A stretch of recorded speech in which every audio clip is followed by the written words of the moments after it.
Good evening, everyone. My name is Miles, and I'm an HRC Youth Ambassador. I use he, him pronouns. Tonight, I am really excited to have the opportunity to introduce a civil rights activist, a fierce social justice warrior, and unrelenting advocate for all students and communities of color. Becky Pringle is a middle school science teacher from Pennsylvania. She currently is the vice president of the National Education Association. In this role, she wears many hats. Ms. Pringle directs the NEA's work to combat institutional racism and educational injustice in schools. She guides her organization to address unfair policies and practices that push too many students out of public schools and into the grips of the criminal justice system. Ms. Pringle also leads the NEA's work to develop more educating leaders across the country. I could spend all evening talking about her numerous awards and accomplishments, what I think we need to know most about Ms. Pringle is that she wants every student to succeed. It doesn't matter if they're poor, have disabilities, are English language learners, or identify as LGBTQ. She recognizes our hope, pain, fear, and anger. She is committed to helping every student find their voice, discover their purpose, and boldly reveal it to the world.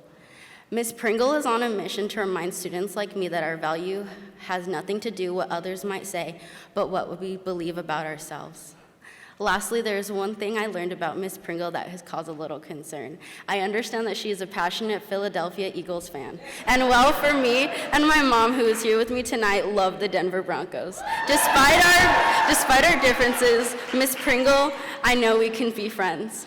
Time to Thrive attendees, please join me in welcoming Vice President of the NEA, Becky Pringle. Yeah.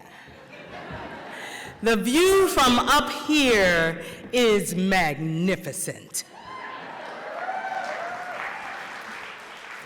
Yes, Miles, we can be friends as long as you admit that the 2018 Super Bowl that the Eagles won was the best ever. Thank you, Miles, for that very humbling introduction. I want to meet this woman. And to Miles' mom, where are you? Where are you? You're right there. Yeah, give it up, give it up.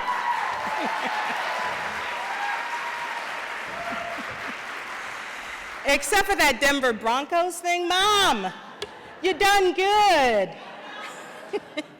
To Miles and all of the other young ambassadors here this evening, I encourage you to continue to shine your light. Never stop fighting for the world you want to see. Let's give it up for Miles and for all of the other youth ambassadors. Give it up, give it up.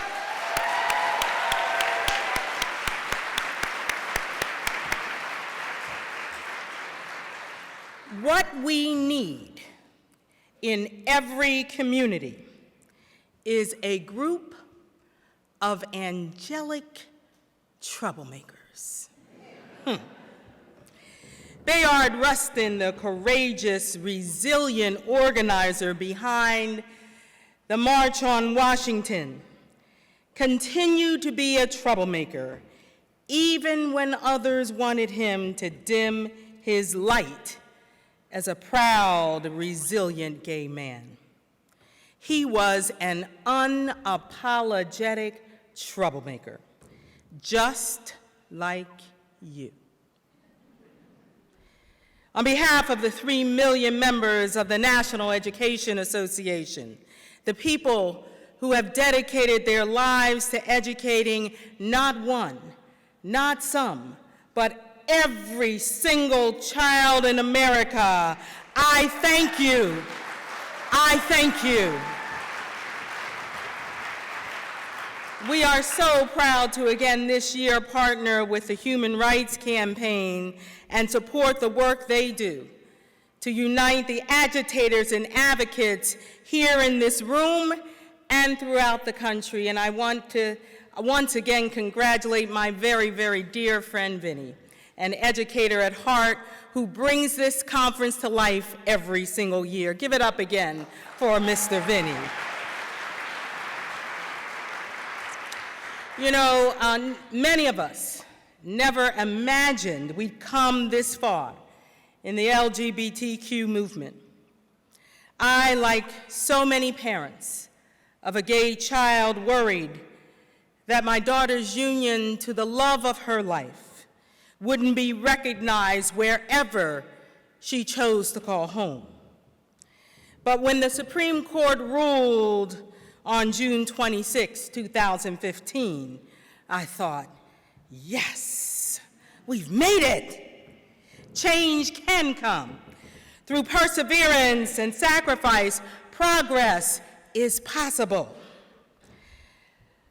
But if the election of 2016 taught us anything, it was that progress made today must be defended tomorrow.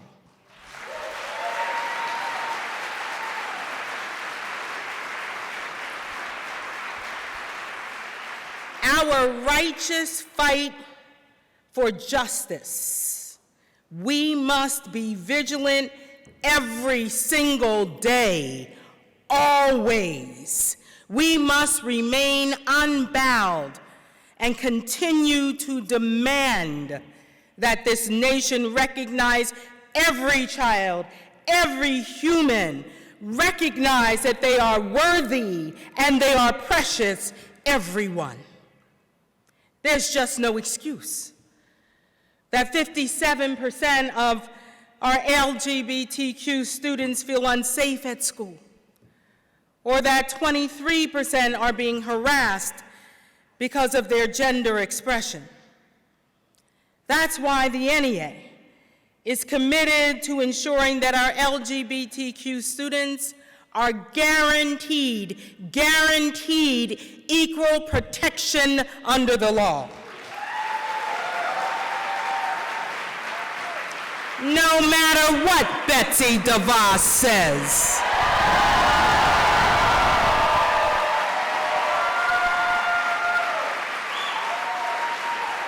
We are demanding that they are treated with equal respect and dignity in every single school across this nation. That's why we have created educational materials and we've implemented training programs for all of our school staff so they are equipped to end anti-LGBTQ harassment. But there is still so much more work to do. There's no question that at this moment in history, with the forces of hate and greed uniting to permanently secure an unfair and discriminatory power structure, we must challenge ourselves to do more, to be better, to lead. We can't wait for the shocking statistics to compel us to do more. We know already that far too many LGBTQ youth are trying to grow and learn in a negative school climate, hearing biased remarks, experiencing harassment and assault, leading all too often to missed classes, lower academic achievement and educational aspiration, self-doubt, depression, and all too often, suicide. We can do better. That's why you came here this weekend, to discuss issues that are critical to helping us strengthen our collective humanity.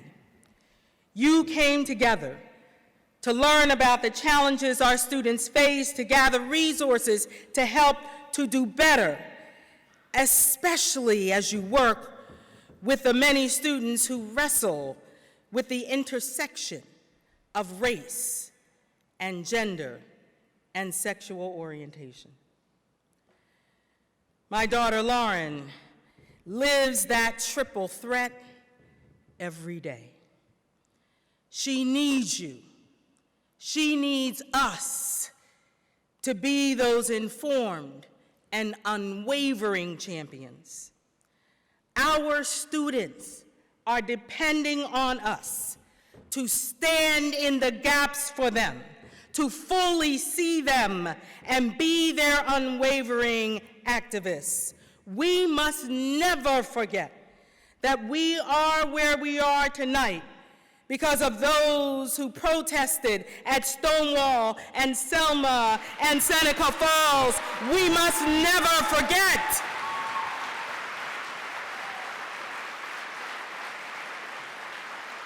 We can find strength and resolve in the movements of the past, but we must understand it's our turn now to take up the struggle for justice.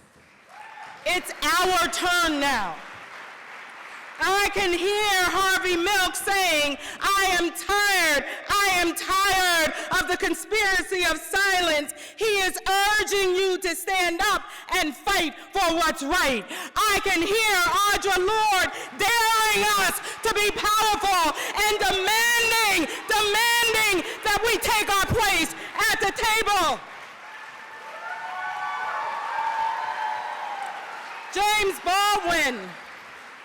James Baldwin challenges us.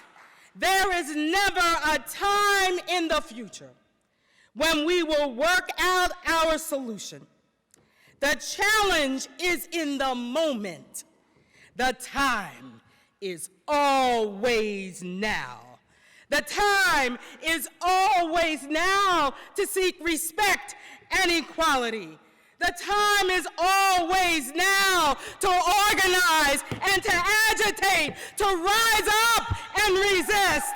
The time is always now to show up and to show out.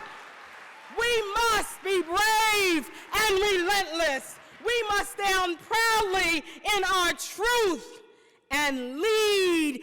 It is our time now, and our students, our babies, they are depending on us. Do you hear me? They are depending on us to be worthy of them. Our time is now.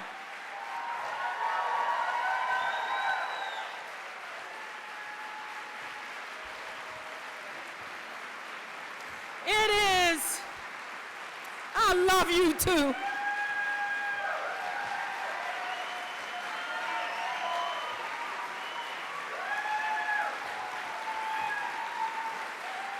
It is my great honor and privilege to introduce a brilliant young man and activist, HRC Youth Ambassador Ashton Moda. Ashton, yeah, give it up. Ashton was instrumental in the passage of the Yes on 3 campaign in Massachusetts this past November. He worked bravely to change hearts and minds, courageously sharing his own story with folks all over his home state.